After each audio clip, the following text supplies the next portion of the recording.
কলকাতার খেলার খবর থেকে বিদেশের খেলার খবর নিয়ে এই মুহূর্তে আমি মৌসুমী রয়েছি আপনাদের সঙ্গে। শুরু করছি আপনাদের প্রিয় অনুষ্ঠান খেলা আর খেলা। ফুটবলের ডায়েরি নিবেদন করছে সংবাদ প্রতিদিন। এই মুহূর্তে ঘোরতর অন্ধকারে ভারতীয় ফুটবল। খাতায় কলমে দেশের ফুটবল মরশুম শুরু হলেও আইএসএল বা আই লিগের মতো প্রতিযোগিতা এখনো শুরু করা যায়নি। এক কথায় যে অচল অবস্থা চলছে তা কাটাতে এখনো কোনো সমাধান সূত্র বেরোয়নি। সেই কারণেই দেশের শীর্ষ দুই লিগের ভবিষ্যৎ কি সেই প্রশ্নের উত্তরও পাওয়া যায়নি। এই পরিস্থিতিতে মোহনবাগানের প্রাক্তন কোচ আন্তোনিও লোপেজ হাভাসের বিস্ফোরক দাবি, ভারতীয় ফুটবলার এই হাল জানলে আসতেন না ভারতে লিওনেল মেসি। ভারতে মেসির গৌড় সফর নিয়ে তিনি ইনস্টাগ্রামে একটি পোস্ট করেন। হাভাস লেখেন, ভারতে এই মুহূর্তে পেশাদার এবং অপেশাদার ফুটবলের পরিস্থিতি খুবই শোচনীয় এবং অবক্ষয়গ্রস্ত।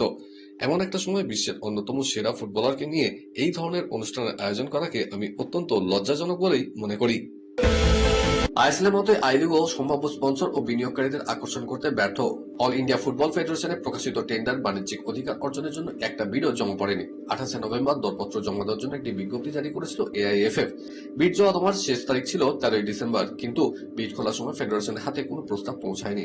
আগেই 5 ডিসেম্বর প্রি বিড মিটিং এ কোনো সংস্থা অংশ না নেওয়ায় ব্যর্থতার ইঙ্গিত স্পষ্ট হয়ে গেছিল সেদিনই। টেন্ডারের মূল্য ধরা হয়েছিল 6 কোটি টাকা, আই লিগ 4 কোটি, আই লিগ 2 1.25 কোটি এবং আই লিগ 3 75 লাখ। শর্তাবলীও ছিল ভারতীয় মহিলা লিগের মতোই। তাই আশা করা হয়েছিল সম্ভাব্য সংস্থাগুলো আর কোনো ব্যাখ্যার প্রয়োজন হবে না। কিন্তু আশঙ্কায় সত্যি হলো, এআইএফএফ টেন্ডার ডাকার পরও একটা বিডও জমা পড়েনি। এখন ফেডারেশন মহাবিপদে। কিভাবে আই লিগ করবে, কিভাবে আইএসএল হবে, সবটাই এখনো বীজ বাওজলে। ক্রিকেটের ডায়েরি।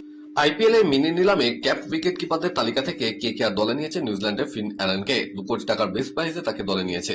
এবার মিনি নিলামে প্রতিটা দলের হাতে টাকা কম থাকায় এক প্লেয়ারের পিছনে কোনো দলই দৌড়াদৌড়ি করছে না। তাই ফিন অ্যালেনকে পেতে খুব একটা সমস্যা হয়নি নাইটদের।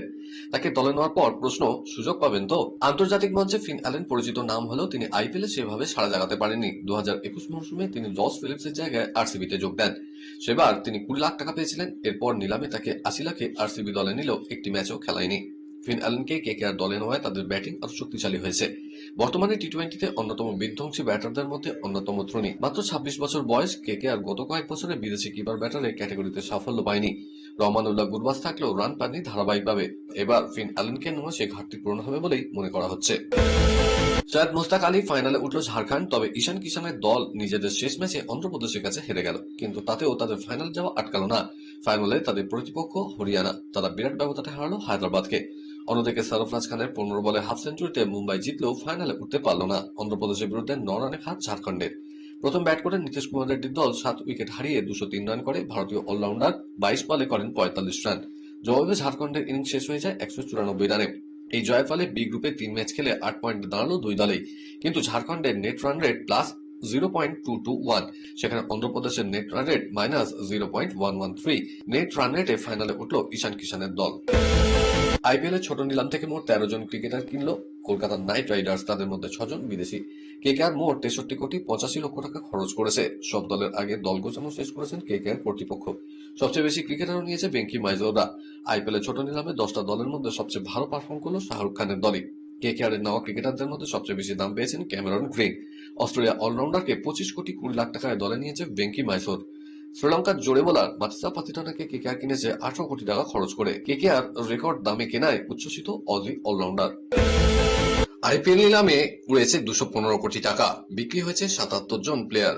অনেক অখ্যাত ক্রিকেটারই অপ্রত্যাশিত দাম পেয়েছেন, আবার অনেক মহাতারকাই নিলামে অবিকৃত রয়েছেন।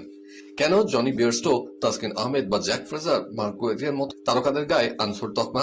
যেমন ডেভন কনওয়ে চেন্নাই সুপার কিংসের হলুদ জার্সি ছাড়া যেন কিউই তারকাকে মানায় না। 140 স্ট্রাইক রেটে 1000-এর উপর রান করেছেন, কিন্তু 2 কোটি টাকা ন্যূনতম মূল্যে তাকে কেউই আগ্রহ দেখায়নি। একই অবস্থা জ্যাক ফ্রেজার, মার্কোকেরও। অস্ট্রেলিয়ার উঠতি প্রতিভা গত বছর দিল্লি ক্যাপিটালসের হয়ে ওপেন করেছিলেন, এবার আনসোল্ড। আরেক ওপেনার জনি বেয়ারস্টো দল পাননি। 2 মাসও দেরি নেই টি-20 বিশ্বকাপ প্রতিযোগিতা শুরু হতে, আর বিশ্বকাপ শেষ হওয়ার পরে শুরু হয়ে যাবে আইপিএল ক্রিকেট। আইপিএল ক্রিকেটে মিনি নিলাম হয়ে গিয়েছে, তারই মাঝে সিদ্ধান্ত হয়ে গেল কবে থেকে এই প্রতিযোগিতা শুরু হবে। টি-20 বিশ্বকাপ শেষ হবে আগামী বছর 8ই মার্চ। এখনো পর্যন্ত যা জানা যাচ্ছে, আইপিএল ক্রিকেট শুরু হওয়ার সম্ভাবনা রয়েছে 26শে মার্চ থেকে, আর ফাইনাল খেলা অনুষ্ঠিত হবে 21শে মে। তো তবে বেঙ্গালুরু চিন্নাস্বামী স্টেডিয়ামে আইপিএল ক্রিকেটের সূচনা হবে কিনা তা স্পষ্ট করা হয়নি। নিয়ম অনুসারে যে দল চ্যাম্পিয়ন হয় সেখানেই পরবর্তী আইপিএল এর উদ্বোধন হয়ে থাকে। মহিলাদের টি-20 বিশ্বকাপ চিন্নাস্বামী মাঠ থেকে সরিয়ে নেওয়া হয়েছে। সম্প্রতি জানা যাচ্ছে আইপিএল ক্রিকেটের সেই ম্যাচ বেঙ্গালুরুতেই হবে। যেহেতু উদ্বোধনী অনুষ্ঠান প্রচুর তারকা ক্রিকেটারদের সঙ্গে ক্রীড়া ব্যক্তিত্বদের ভিড় থাকবে, সেই কারণে নিরাপত্তা আরো জোরদার করার ব্যবস্থা করা হয়েছে। তার কারণ হলো কোনোভাবেই আর অপ্রীতিকর ঘটনা যাতে না ঘটে।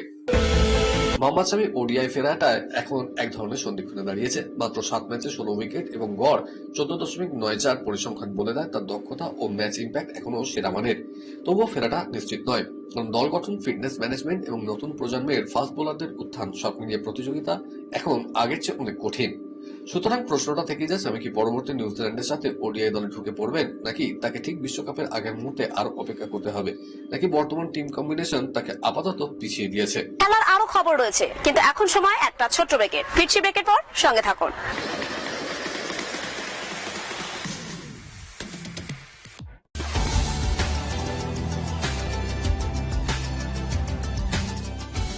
কেআরকে নিউজ মিডিয়া প্রযোজিত সাপ্তাহিক বিনোদন অনুষ্ঠান বিনোদন.com দেখুন প্রতি শনিবার ঠিক রাত 10:25 আপনাদের প্রিয় চ্যানেল ভিশনে।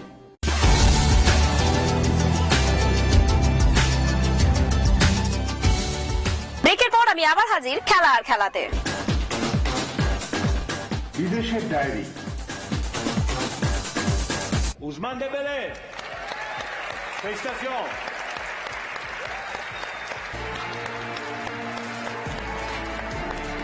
আরেকটা পালক যুক্ত হলো ওসমান ডেম্বেলের মুকুটে। কিছুদিন আগেই ব্যালন ডিওর জিতেছিলেন পিএসজির এই ফরাসি স্ট্রাইকার। এবার ফিফা 2025 সালের সেরা পুরুষ ফুটবলারেরও স্বীকৃতি পেলেন ডেম্বেলে। অন্যদিকে সেরা মহিলা ফুটবলারের পুরস্কার পেয়েছেন স্পেনের আইতানা বোনামাতি। এই নিয়ে টানা তৃতীয়বার তিনি ফিফার সেরা ফুটবলার হলেন। ব্যালন ডিওরও জিতেছেন বনমাতি। কাতারের দোহায় ফেয়ারমেন্ট কাতারা হলে ফিফা দ্য বেস্ট পুরস্কার বিতরণী অনুষ্ঠানের আয়োজন করা হয়েছিল। পুরুষ ও মহিলা মিলিয়ে মোট 12টি বিভাগে পুরস্কার তুলে দেওয়া হয়। পুরুষদের সেরা গোলকিপারের পুরস্কার পাচ্ছেন ম্যানচেস্টার সিটির গিয়ানলুইগি দোন্নারুমা। ব্যালন ডিওরের মতো সেরা পুরুষ ও মহিলা কোচের স্বীকৃতি পেয়েছেন যথাক্রমে চ্যাম্পিয়ন লিগ জয়ী পিএসজি কোচ লুই এনরিকে এবং ইংল্যান্ডের মহিলা দলের কোচ সারিনা উইগম্যান। ইপিএলে বোর্নমাউথের বিরুদ্ধে রুদ্ধশ্বাস ড্র ম্যানচেস্টার ইউনাইটেডের। খেলার ফল 4-4। ম্যাচে 3বার এগিয়ে গিয়েও লিড ধরে রাখতে ব্যর্থ রেড ডেভিলরা। ম্যানুয়ের হয়ে গোল করেছেন আমাদ দিয়ালো, ক্যাসেমিরো, ব্রুনো ফার্নান্ডেজ এবং নেতো কুনহা। শুরুটা হয়েছিল কলকাতায় ডামাডোল দিয়ে, শেষটা হলো মুগ্ধতার সঙ্গে। হায়দ্রাবাদের পর দিল্লি ও মুম্বাইয়ে মাতিয়ে দিয়েছেন লিওনেল মেসি, সঙ্গে লুইস সুয়ারেজ এবং রড্রিগো ডি পল। তবে শেষ বেলায় রাতারাতি সফরসূচি দীর্ঘ করে তাকে বনতারায় উড়িয়ে নিয়ে যাওয়া হয়েছিল। সেখানে মেসির দেবী মূর্তিকে প্রণামের ছবি ভাইরাল। আর গো ট্যুর শেষে আবেগঘন পোস্ট করলেন আর্জেন্টিনীয় কিংবদন্তি। সেখানে কলকাতাকে নিয়ে কি বললেন তিনি? সমাজ মাধ্যমে একটি ভিডিও পোস্ট করেছেন মেসি। সেখানে কলকাতার 70 ফুট মূর্তি উন্মোচনের অংশ রয়েছে, তবে যুব ভারতীতে তার আগমনের কোনো অংশ নেই। বরং এরপর হায়দ্রাবাদ, মুম্বাই বা দিল্লিতে তিনি যেভাবে মঞ্চ মাতিয়েছেন সেগুলো আছে। সেই ভিডিও সঞ্জীব গোয়েঙ্কা, করিনা কাপুর বা সচিন তেন্ডুলকারের সঙ্গে সাক্ষাতের অংশ আছে। আর আছে অনেক ক্ষুদে ভক্তদের সঙ্গে তার কাটানো বিভিন্ন মুহূর্ত। শ্রীলঙ্কার বিশ্বকাপ জয়ী অধিনায়ক অর্জুন রণতুঙ্গা দুর্নীতির অভিযোগে দোষী সাব্যস্ত হয়েছেন। আপাতত তিনি শ্রীলঙ্কায় নেই। দেশে ফিরলেই তিনি গ্রেপ্তার হতে পারেন। 1996 সালে শ্রীলঙ্কাকে একদিনে বিশ্বকাপ ক্রিকেটে চ্যাম্পিয়ন করেছিলেন অধিনায়ক রণতুঙ্গা। সেই দলের অধিনায়ক এখন জেলবন্দী হতে পারেন। খেলা থেকে অবসর নেওয়ার পরে রাজনীতির সঙ্গে যুক্ত হয়েছিলেন। এমনকি তিনি শ্রীলঙ্কার পেট্রোলিয়াম মন্ত্রীও হয়েছিলেন। সেই সময় বেশ কয়েকটি সংস্থাকে বরাত পাইয়ে দেওয়ার জন্য তিনি এবং তার দাদা বেশ কিছু হিসাববিহীন অর্থ নেন। এই অভিযোগ আসার পরে বেশ কিছুদিন ধরে আইনি ব্যবস্থা আলোচনা হয়। সেই অভিযোগের সূত্রে দুজনেই দোষী প্রমাণিত হয়েছেন। খেলবেন, তিনি খেলবেন। সরাসরি না বললেও আসন্ন ফুটবল বিশ্বকাপে সব ঠিকঠাক থাকলে তিনি যে খেলছেন তা স্পষ্ট করে দিয়েছেন লিওনেল মেসি। 38 বছরের আর্জেন্টাইন কিংবদন্তি অতীতে বিশ্বকাপ খেলার ব্যাপারে সবুজ সংকেত দিয়েছেন। সম্প্রতি তিনি বলেছেন, বিশ্বকাপে খেলতে চাই, যদিও পরিস্থিতির উপর অনেক কিছুই নির্ভর করছে। যদি খেলতে না পারি তাহলে স্টেডিয়ামে বসে ম্যাচ দেখবো, সেটাও খুব স্পেশালি হবে। পরিস্থিতি বলতে নিজের ফিটনেসকে বোঝাতে চেয়েছেন মেসি। তার কথায়, লিওনেল স্ক্যালোনি আমাকে দলের যে কোনো ভূমিকায় চান। আমরা একে অপরকে যেমন শ্রদ্ধা করি তেমনি বিশ্বাস করি। ওর সঙ্গে সবকিছু নিয়ে কথা বলতে পারি। কলকাতার ডায়েরি।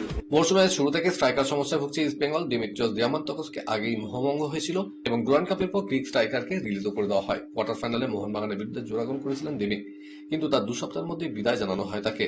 ক্ষতিপূরণের অঙ্ক মোটেও কম ছিল না। এরপরে লাল হলুদের জাপানি স্ট্রাইকার হিরোশির আগমন। দীর্ঘদেহী ফুটবলার এখনো পর্যন্ত ডাহা ফেল, প্রত্যাশা পূরণে পুরোপুরি ব্যর্থ। ভালো মানের স্ট্রাইকার চাই অবিলম্বে, এমনকি হামিদকেও মনে ধরেনি কারো। অতীতে র্যান্টি, চিডি, ডুডুর মতো স্ট্রাইকার লাল হলুদ জার্সি গায়ে কাঁপিয়েছেন মাঠ। হিরোশিরা এদের ধারে কাছেও নেই। কিন্তু তাদের রিলিজ করতে গেলে বিশাল ক্ষতিপূরণ দিতে হবে, পাশাপাশি নতুন রিক্রুটের জন্য মোটা টাকা প্রয়োজন। এই মুহূর্তে 1 টাকাও বাড়তি ব্যয় নারাজ লগ্নিকারী সংস্থা। আসলে দেশের 1 নম্বর টুর্নামেন্ট আইএসএল অনিশ্চিত, শীর্ষ লিগ আদৌ হবে তো সেই উত্তরও মিলছে না, তাই এবার ক্ষতির পরিমাণ বাড়াতে নারাজ থিঙ্ক ট্যাঙ্ক। আজকের মতো এই পর্যন্তই। আগামীকাল আপনাদের সঙ্গে আবার দেখা হবে ঠিক এই সময় এই চ্যানেলে। বাই।